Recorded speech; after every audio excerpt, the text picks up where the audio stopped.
Qu'est-ce qui vous manque le plus? La chaleur humaine. D'aller rencontrer les personnes âgées dans les résidences, mais également dans les CPE et les gardes.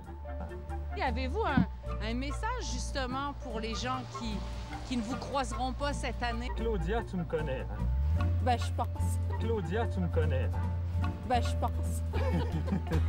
Et voici le rival le plus dangereux du christianisme. Il s'agit de Mitra, qui est un dieu persan, un dieu iranien, dont la religion remonte bien avant le christianisme et dont le culte s'est répandu absolument dans le monde romain de façon extraordinaire.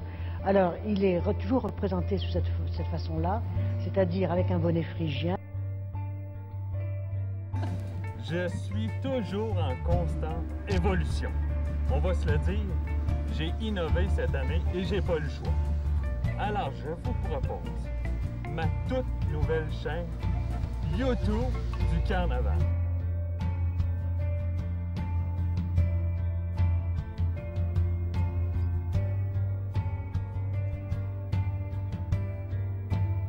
Ça, là, ça veut dire qu'en direct de votre salon, bien au chaud, peut-être avec un petit chocolat chaud, ou pour certains, ce sera la ponce de bonhomme, rendu là, en autant que vous ayez du plaisir, je vais être dans votre télévision. Je ferai ce que la Constitution m'ordonne de faire. Retire ton veto ou on te crève! Je n'ai pas peur de mourir. J'ai reçu les sacrements ce matin. Mourir est le meilleur service que vous pouvez rendre au pays. Notre nation n'a pas de meilleur ami que moi, monsieur. Prouvez-le! Si vous êtes du côté de la nation, mettez le bonnet des patriotes. Volontiers.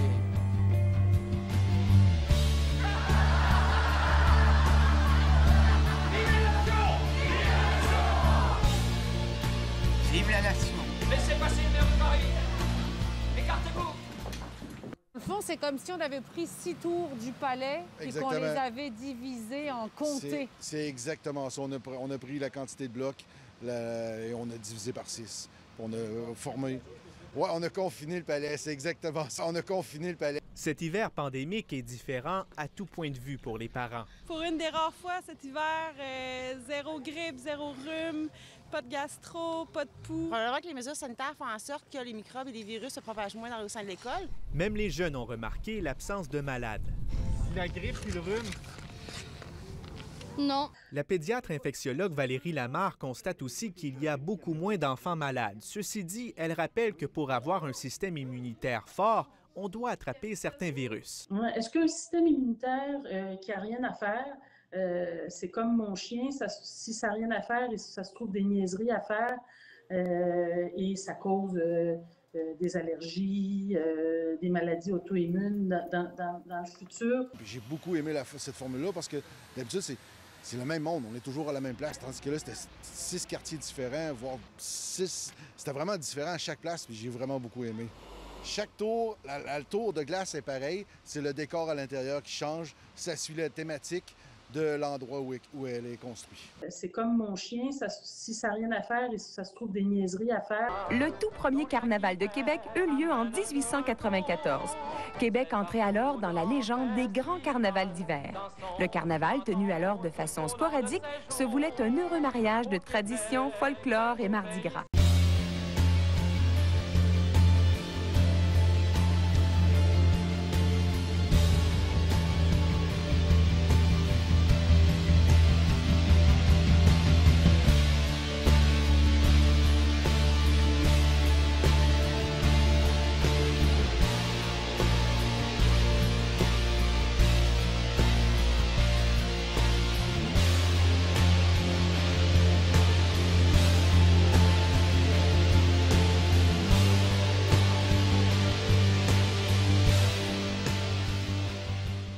C'est en 1954, grâce à l'initiative d'un groupe de gens d'affaires de la ville de Québec, que le carnaval est devenu ce qu'il est.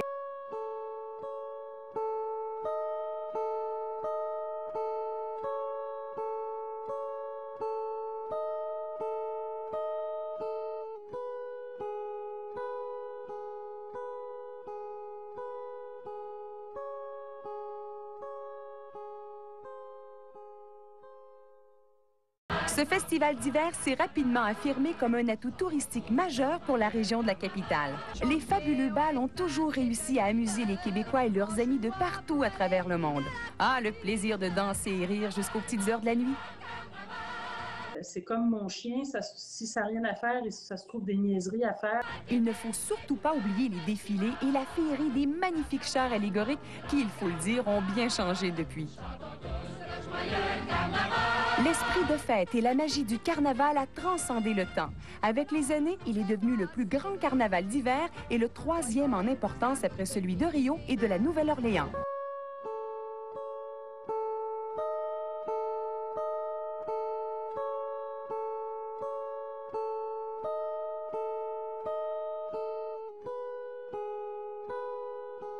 Ce sont les Romains qui célébraient les Lupercales. Enfin, eux, ça durait 3 jours, du 13 au 15 février. Et que se passait-il pendant ces Lupercales? Les prêtres romains, issus des plus vieilles familles de Rome, nommées les Luperques, célébraient l'allaitement de Rémus et Romulus par la louve. Ils célébraient également une divinité nommée Faunus Lupercus, dieu de la faune, de la fertilité et protecteur des troupeaux. C'est un dieu à l'aspect mi-homme, mi-bouc. Les 12 prêtres luperques sacrifient un bouc devant la grotte Lupercale qui se situe au pied du mont Palatin. C'est la grotte où ont été retrouvés Rémus et Romulus et allaités par la louve, avant que les humains ne viennent les récupérer et les confient à un couple dont l'homme était un berger et la femme une prostituée qu'on surnommait Lupa, qui signifie louve en latin. Les Lupercales sont une cérémonie de purification avant les beaux jours. On raconte également que ces fêtes ont commencé sous Rémus et Romulus sous l'impulsion d'un berger nommé Faustulus. Ils faisaient un sacrifice, puis immolaient des chèvres pour ensuite faire un festin avec les bergers. Au cours des Lupercales, des jeunes hommes tiraient au hasard les noms de jeunes femmes et devaient ensuite leur courir après complètement nus dans les rues de Rome et les fouetter avec des lanières en peau de chèvre pour leur apporter la fertilité.